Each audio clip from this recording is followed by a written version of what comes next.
रूप का ही आनंद विषयों में प्रतीत होता है। तो जो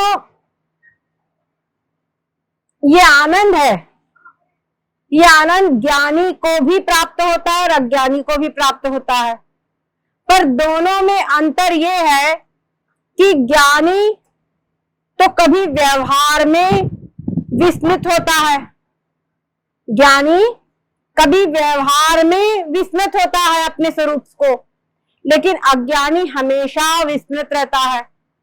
तो जो ये बात कही गई है कि वह विस्मृत व्यवहार में कबहुक ज्ञानी संत, यही बात का थोड़ा विशेष रूप से हमको समझना है। इसी बात को आज हम विशेष रूप से समझेंगे। जो ये कहा गया है वह विस्मृत व्यवहार में कबहुक ज्ञानी संत, ये बात कैसी है? आप लोग एक सिद्धांत समझ लीजिए, एक नियम है कि अंतःकरण की वृत्ति एक समय में एक ही आकार की हो सकती है। कहने का मतलब है कि अंतःकरण की वृत्ति एक समय में एक ही वस्तु को विषय कर सकती है। ठीक है, हम लोगों को ऐसे तो हम देख रहे हैं तो हमको तमाम चीजें सब साथ में दिख रही है ना, हमको तमाम चीजें दिखाई पड़ रही है, तो हमको लगता है हम इतनी सभी चीजें एक साथ देख रहे हैं, परंतु ऐसा नहीं है। हमारे अंतःकरण की वृत्ति एक समय में केवल एक ही वस्तु को देखती है। जब हमको कोई सूक्ष्म कार्य करना हो तब हमको इस बात का पता लगता है। जैसे कि हमको सुई में धागा डालना हो तो क्या होगा, हम बिल्कुल एकदम एकाग्र चित्त से सुई का जो कॉर्नर है, जो उसका आंख, उसकी जो छेद है, उस छेद को हम देखते हैं। तो जब उस छेद को देखते हैं तभी हम धागा डाल पाते हैं। उस समय पर हमसे कहे कि साइड में भी देख लो तो हम नहीं देख सकते। उसी प्रकार से हम कोई सूक्ष्म बात सुन रहे हो ध्यान पूर्वक, उस समय कोई दूसरा बोल रहा हो तो हम एक ही साथ उसकी भी बात सुन ले और ये भी बात सुन ले, ये हो पाता है? नहीं हो पाता। एक जगह से हमको अपना ध्यान हटाना पड़ता है, एक जगह को चुप करना पड़ता है। ठीक है ना? तो जैसे हमारी जो इंद्रियां हैं ये एक समय में एक ही वस्तु को ग्रहण कर पा रही है, तो हर इंद्रिय के कार्य के पीछे अंतःकरण की वृत्ति है ना। तो इसका कारण यही है कि आंख तो हमारी दो है ना, आंखें तो दो है, लेकिन फिर भी एक समय में एक ही चीज को देखेगी। ऐसा नहीं कि एक आंख से एक चीज देख ले, दूसरी आंख से दूसरी चीज देख ले, या कान है तो एक कान से इधर का सुन ले, एक कान से और कुछ सुन ले। ऐसा हो पाता है? नहीं हो पाता। क्यों? क्योंकि अंतःकरण की जो वृत्ति उनके पीछे कार्य कर रही है वो वृत्ति एक ही है। वो जिस तरफ होगी वही कार्य में वो इंद्रिय भी लग पाएगी। ये सिद्धांत को सबसे पहले हम समझ लीजिए। अब इसी सिद्धांत को समझ करके हम इस बात पर आए जो ये कहा गया है वह विस्मृत व्यवहार में कबहू को ज्ञानी संत। जो ज्ञानी संत है यानी जिन्होंने आत्मा का ज्ञान प्राप्त कर लिया है, जिनकी वृत्ति आत्माकार हो चुकी है, ब्रह्माकार हो चुकी है, भगवदाकार हो चुकी है, तो उनकी वृत्ति भी जब वो व्यवहार करते हैं तो व्यवहार काल में जो व्यवहार करते हैं व्यवहार के आकार की उनकी बुद्धि हो जाती है। ठीक है, व्यवहार के आकार की उनकी बुद्धि हो जाती है। जैसे खा पी रहे हैं तो खाने पीने की उन वस्तुओं के आकार की हो जाएगी। ठीक है, या जहां कहीं भी आप लगा लो, जो भी कुछ व्यवहार है ये उसके आकार की हो जाएगी। तो इसी प्रकार से क्या होगा, और भी आप इसमें उदाहरण देख लो, तो इसी में क्या होगा, जब व्यवहार करेंगे तो अपने आत्मस्वरूप से विस्मृत हो जाए, आत्मस्वरूप विस्मृत होकर के व्यवहार आकार वृत्ति हो जाएगी उनकी। ठीक है, अब इसी बात को और थोड़ा सा समझो। जैसे कि जिस समय पर हमारी जागृत अवस्था है उस समय पर सुषुप्ति काल और स्वप्नावस्था नहीं है। जिस समय सुषुप्ति अवस्था है उसमें जागृत और स्वप्न नहीं है, और जिस समय पर स्वप्न अवस्था है उसमें जागृत और सुषुप्ति अवस्था नहीं हो सकती। ये जो अवस्थाएं हैं, ये अवस्था भी क्या है, ये बुद्धि की वृत्ति ही जागृताकार होती है, बुद्धि की वृत्ति ही स्वप्नाकार होती है और बुद्धि की वृत्ति ही सुषुप्ति अवस्था कार होती है। लय हो जाती है जब वृत्ति तो सुषुप्ति अवस्था हो जाती है। ठीक है, तो अंतःकरण की वृत्ति एक समय में एक ही आकार की होती है। ठीक है, इसीलिए जो ज्ञानी है उनकी वृत्ति भी जब व्यवहार काल में व्यवहार के आकार की होती है। उसी लिए भगवान श्री कृष्ण से अर्जुन ने प्रश्न पूछा था। क्या पूछा? स्थित प्रज्ञ से का भाषा समाधिस्थ केशव स्थित धी किम प्रभाषेत किमासित किमासित व्रजेत किम। ठीक है ना, तो स्थित प्रज्ञ की क्या भाषा है? मतलब जिस समय पर वो समाधि में स्थित है, जिस समय पर वो समाधि में स्थित है उस समय पर वो स्थित प्रज्ञ है। तो स्थित प्रज्ञा है जिसकी, उस समय पर उसकी क्या परिभाषा है? दूसरी चीज किमासित, किमासित यानी जब वो समाधि से उपरत हो गया है, समाधि से उपरत अवस्था में है, उस समय पर किमासित कैसे बैठता है, कैसे बोलता है और कैसे चलता है, यानी उसकी व्यवहार काल में उसकी स्थिति क्या रहती है। ठीक है, दो प्रश्न यहाँ इसीलिए बनते हैं। यहाँ पर एक बात और समझने वाली है, जैसे कि जिसको ज्ञान हो गया है, ठीक है, जैसे कि एक इसमें उदाहरण हम देंगे, जो मृग तृष्णा का जल है, किसी ने देखा है ना, दूर से देखा तो मृग तृष्णा का जल देखा उसने।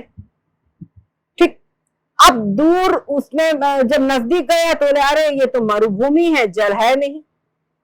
अब उसको ये ज्ञान हो गया। अब उसके बाद में वो फिर चला गया दूर और अपने गाड़ी चला रहा है, सपोज करो गाड़ी चला रहा है। अब गाड़ी चलाते हुए भी उसको मृग तृष्णा का जल दिखाई पड़ रहा है, पर जब उसको जल दिखाई पड़ता है तो क्या होता, उसको ये मालूम है कि जल नहीं है, ये मरुभूमि है।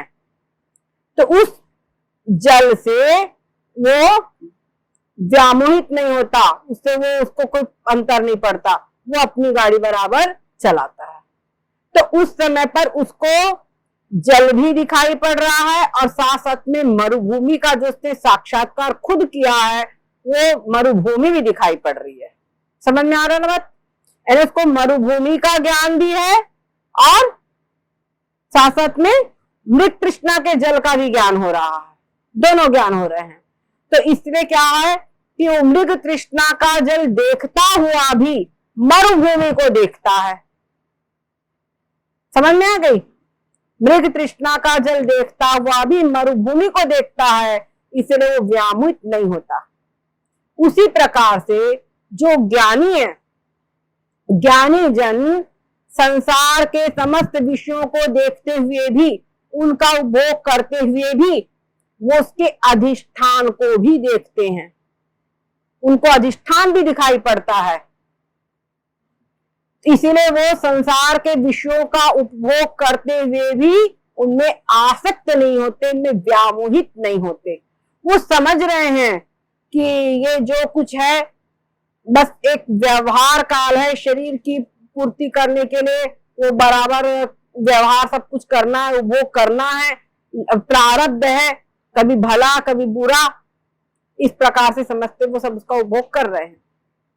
और इस चीज को समझने के लिए हमारे विचार सागर में जो टिप्पणी लिखी गई है, ये पीताम्बर दास जी के द्वारा लिखी गई है। इन्होंने 151 नंबर की जो टिप्पणी लिखी है ये भी बड़ी सुंदर है।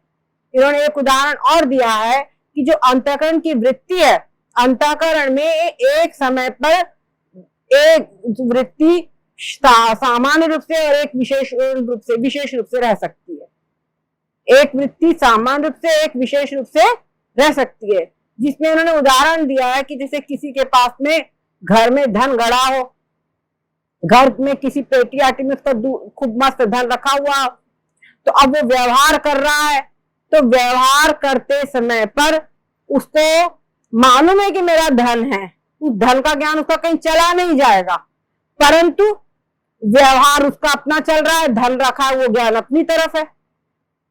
तो जो धन रखा हुआ ज्ञान है वो यहाँ पे सामान्य ज्ञान हो जाएगा और व्यवहार का काम ज्ञान विशेष ज्ञान हो जाएगा। ठीक है ना? तो दोनों चीजें उसकी चल रही है, समझ में आ रहा है। तो सब कुछ करता तो वो करता, वो सारा व्यवहार करते हुए भी इस बात को समझता है कि मैं कोई व्यवहार नहीं कर रहा हूं। सब कुछ भोगता हुआ भी वो समझ रहा है कि मैं इन सब चीजों को नहीं भोगता हूं। ये सारे आनंद इस रसगुल्ले में, विषयों में मिल रहे हैं, तब भी ये जो सारे आनंद है ये मेरे स्वरूप के ही आनंद है, ये सारा मेरे स्वरूप का ही आनंद है। ये बात उसको समझ में आ रही है, ठीक है। इसलिए उसको वहां पे आसक्ति नहीं होती, वो उसमें मोहित नहीं होता, ठीक है। और इसको बात है कि जीवन में कैसे लेवे, ये शारदा ने प्रश्न पूछा था, जीवन में इसको कैसे लेवे। जीवन में इसको लेने का यही तरीका है कि जिस समय पर भी हमको विषय मिल रहे हैं उस समय पर थोड़ा सा शांत चित्त होकर के ये विचार करे कि ये विषय जो है ये इसकी हमको इच्छा हुई और ये विषय जब सामने आया तो देखिए प्रैक्टिकल वे में, वास्तव में जब विषय हमारे सामने आता है तो हमको थोड़ी प्रसन्नता होती है, और जब वो हमारे हाथ में आ जाता है तो हमारी प्रसन्नता और बढ़ जाती है, और जब उसका उपभोग करते हैं तो हमारा आनंद और बढ़ जाता है। ये होता है बिल्कुल। और जिस समय पर हम उस विषय का उपभोग करते हैं तो चित्त की वृत्ति पूर्ण रूप से तल्लीन हो गई है। अब जब तल्लीन हो गई है, जब ये आनंद मिल रहा है तो ये आनंद क्या इस विषय का है? नहीं, इस वृत्ति के स्थिर होने के कारण मेरे स्वरूप का आनंद ही इस विषय में प्राप्त हो रहा है। कुछ थोड़ा सा 2-4 दिन आप लोग इसकी प्रैक्टिस कीजिए, बैठ करके भोजन करने बैठिए, जब भूख लगी है तो भोजन करने बैठिए तो भोजन में इस भावना करिए। सबसे ज्यादा व्यक्ति व्यामोहित होता है भोजन में, सबसे ज्यादा व्यामोहित होता है भोजन में। क्यों? आप ये भी देखिए, भोजन उसमें जो जीव है अनंत योनियों में गया है। अन्यान्य सुख, अन्यान जो इंद्रियों के सुख है वो जरूरी नहीं है कि उसने हमेशा भोगा है, क्या समझे। और भी जो कुछ विषय सुख है उन विषय सुखों को तो कदाचित कुछ काल ही व्यक्ति भोगता है, लेकिन जो भोजन आदि का सुख है, मतलब जो जीवा का सुख है, जीवा के विषय हैं, उनको हर योनि में और हर दिन, और दिन में 3 बार 4 बार 5 बार कितने बार खाते हैं, है ना, हर समय पर उसका उपभोग करता है। इसलिए सबसे ज्यादा कठिन अगर किसी इंद्रियों को संभालना है तो वो है जिह्वा इंद्रिय को संभालना। सबसे ज्यादा कठिन जिह्वा इंद्रिय को संभालना है। सब कुछ है लेकिन खाने पीने की चीज जब पसंद वाली सामने आई तो मन चल जाता है, ऐसे याद नहीं आती, पर सामने आई तो मन चलायमान हो जाता है, ये बात होती है। तो मन इसमें जो चलायमान हुआ है, ठीक है, वो भी मन है, मैं आत्मा नहीं चलायमान हुआ हूं, लेकिन जो मन को इसके अनुसार जब विषय मिल रहा है तो इसको आनंद मिल रहा है। इस बात को देखिए और इसके साक्षी बन जाइए। और जो इसमें ये जो आनंद मिल रहा है ये मेरे स्वरूप का आनंद है, ये जो विषय में आनंद मिल रहा है ये मेरे स्वरूप का आनंद है। इस प्रकार से आप देखिए, क्या समझे। कुछ दिन थोड़ा सा इसकी जब प्रैक्टिस करेंगे तो बात अपने हैबिट में आ जाती है, फिर वो बराबर होता है। और फिर भी कभी हो गया तो पछतावा नहीं करना, ये बात ध्यान रखना। पछतावा करने में क्या है कि हम फिर शरीर बन गए, फिर हम शरीर बन गए। यद्यपि शुरुआत में पछतावा होना भी कोई दिक्कत नहीं है, फिर हम शरीर बन गए।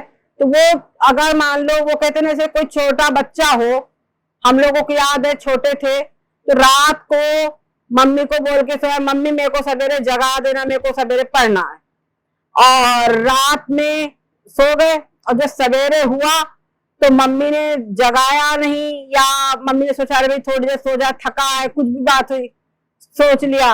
और जब लेट हुए तो बैठ गए रोने के लिए, लेट उठे तो बैठ गए रोने के लिए। तो वहां पर रोने के लिए बैठना बुद्धिमानी है क्या? बताइए कि कम से कम चलो 1 घंटा सही, लेट सही, पर आप कम से कम आप पढ़कर समय का उपयोग कर लो। आप रोने बैठोगे तो अपना माथा भी खराब करोगे, समय भी खराब करोगे, अपना मूड भी खराब करोगे। ऐसी यहां पर बात है, समझ गए ना। तो ये जो कहा जाता है कि अगर चित्त चूक गया तो पछतावे में ना पड़े, क्योंकि अगर पछतावे में पड़ गए तो उसी विद्यार्थी की तरह हम अपना समय खराब करेंगे। और ये जो आत्मचिंतन है ये इस मन के ही द्वारा होगा। उसी मन को अपने एक समय में एक ही काम हो सकता है, चाहे तो पछतावा कर लो चाहे आत्मचिंतन कर लो, ठीक है ना। चाहे तुम पछतावे में इसका लगा दो वृत्ति को और चाहे आत्मचिंतन में लगाओ, लेकिन अगर पछतावे में लगाए तो आत्मचिंतन नहीं हो पाएगा। इसीलिए कहे पछतावा आदि में ना पड़ो। समझ गए? यहां दृष्टिकोण समझो। आप लोगों को याद होगा, अगर बड़े स्वामी जी समझाते थे क्रोध, हमने स्वामी से पूछा स्वामी जी क्रोध आता है इसको रोकने के लिए क्या करना चाहिए, तो स्वामी ने समझाया बेटा ये क्रोध भी मैं नहीं हूं, मैं इस क्रोध का जानने वाला हूं। परंतु तब बहुत छोटे थे तो बात समझ में ज्यादा नहीं आती थी। पर वास्तव में इस बात का चिंतन करो, ये क्रोध मैं नहीं हूं, मैं इस क्रोध का जानने वाला हूं। तो जहां हम अलग हुए वहां क्रोध गया, वो क्रोध करने वाले से जहां हम अलग हुए कि क्रोध गया, क्रोध गायब, क्योंकि मैं तो अलग हूं, ठीक है ना। तो बस यही जो बात है यही हमको समझना है और इसी को अपने जीवन में लाना है। कुछ व्यवहार को पीछे रखना है, ये कुछ दिन करना पड़ेगा। क्या समझे? व्यवहार को पीछे रखो। जैसे कोई बच्चे नई कला कुछ सीख रहे हैं, कोई नया विषय पढ़ रहे हैं, तो उस नए विषय में प्रवेश करने के लिए कुछ दिन तक सब तरफ से दिमाग हटा के सारा दिमाग उसमें केंद्रित करना पड़ेगा। उसी प्रकार से इस ब्रह्म विद्या की प्रैक्टिस के लिए भी हमको सब तरफ से दिमाग हटा करके कुछ दिन इसमें ही अपने चित्त को केंद्रित करना पड़ेगा। और जब एक बार हमको कुछ जरा सा भी हमने इसको सफलता प्राप्त कर ली, जैसे शक्कर की बोरी है तो शक्कर की बोरी में से अगर एक कण हमने चिमटी भर शक्कर खा ली तो पूरी शक्कर की बोरी का स्वाद हमको मिल गया, बयानगी मिल गई कि इसका स्वाद ये है। तो एक बार चित्त की वृत्ति ने अपने स्वरूप को पान कर लिया, अपने स्वरूप को टच कर लिया, क्या समझे, तो फिर ये चस्का बढ़ते जाएगा। छोटे बच्चे एक बार टॉफी टच चटा दो उसके बाद फिर वो मांगेंगे, है ना। तो वैसे मन रूपी बच्चा एक बार इसको इसका स्वाद मिल जाए तो फिर होगा। लेकिन इसमें आपको ध्यान रखना पड़ेगा, आप अपने चित्त को, सभी लोग इस विचार सागर को पढ़ रहे हो तो इसी में केंद्रित रखो।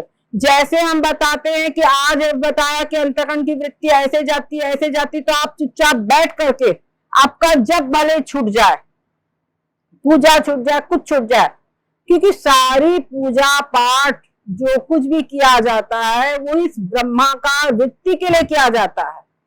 आप लोगों ने अष्ट सिद्धि सुना है ना, हनुमान जी अष्ट सिद्धि नौ निधि के दाता, ये सुना है। तो लेकिन जो ये ब्रह्म विद्या है, श्रीमद् भागवत में वर्णन आता है, ये नवम सिद्धि है, 9वीं सिद्धि है। क्या है? कामावशयिता नाम की सिद्धि है। जो इस आत्मविद्या को प्राप्त कर लेता है, जिसने अपने स्वरूप का साक्षात्कार कर लिया है, वो आप्त काम पूर्ण काम हो जाता है। उसकी समस्त कामनाएं पूर्ण हो जाती है। पूर्ण हो जाती का मतलब उसकी कामना रह ही नहीं जाती। जिसको हीरा मिल जाए वो कांच की तरफ दौड़ेगा? बताइए, जिसको हीरा मिल जाए वो कांच की तरफ नहीं दौड़ेगा। बस इसको भी पायो जी, मैं तो राम रतन धन पायो, है ना। तो राम रतन धन क्या है? राम रतन धन यही है, ये जो ब्रह्माकार वृत्ति, ये ब्रह्म तत्व, आत्म तत्व, यही राम रतन धन है।